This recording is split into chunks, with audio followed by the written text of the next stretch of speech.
Hi friends, నా పేరు విజయ్. ఈరోజు నేను మీకు అల్లం మరియు సొంటి యొక్క ముఖ్యమైనటువంటి ఉపయోగాల గురించి మీకు ఈరోజు నేను ఎక్స్ప్లెయిన్ చేస్తాను.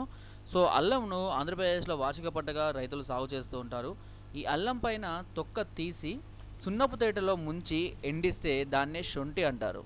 ఓకే, సో 2 చెంచాల అల్లపు రసమును 1 చెంచా తేనె కలిపి తాగినచో దద్దులు కానీ ఎలర్జీ ఏమున్నా కూడా తగ్గిపోతుంది. అలాగే తరచూ జలుబు చేసి తుమ్ములు ఎక్కువగా వస్తున్నాయనుకోండి, దానికి కూడా ఇది మంచి ఫలితాన్ని ఇస్తుంది. భోజనానికి ముందు 4 నుంచి 6 చిన్న అల్లం ముక్కలను ఉప్పుతో కలిపి నమిలి మింగితే తిన్న అన్నం బాగా జీర్ణమవుతుంది. అల్లం రసాన్ని పొంగించి అందులో బెల్లం కలిపి సేవిస్తే విరోచనాలు సాఫీగా అయి మలబద్ధకం తొలగిపోతుంది.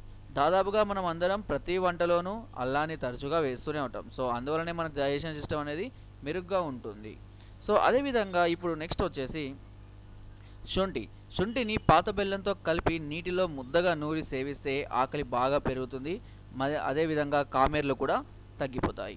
1 చెంచా శొంఠి పొడి 1 చెంచా నల్ల నువ్వుల పొడి తేనెలో కలిపి ఉదయం సాయంత్రం సేవిస్తే నడుము, పిక్కల నొప్పులు, మోకాల నొప్పులు, దాదాపుగా అన్ని నొప్పులు కూడా తొందరగా తగ్గిపోతాయి. సో ఇది ఈ అల్లం సొంటి యొక్క ముఖ్యమైనటువంటి ఉపయోగాలు. సో ఫ్రెండ్స్, నా వీడియో కనుక మీకు నచ్చినట్టయితే ఒక లైక్ చేయండి, ఒక షేర్ చేయండి.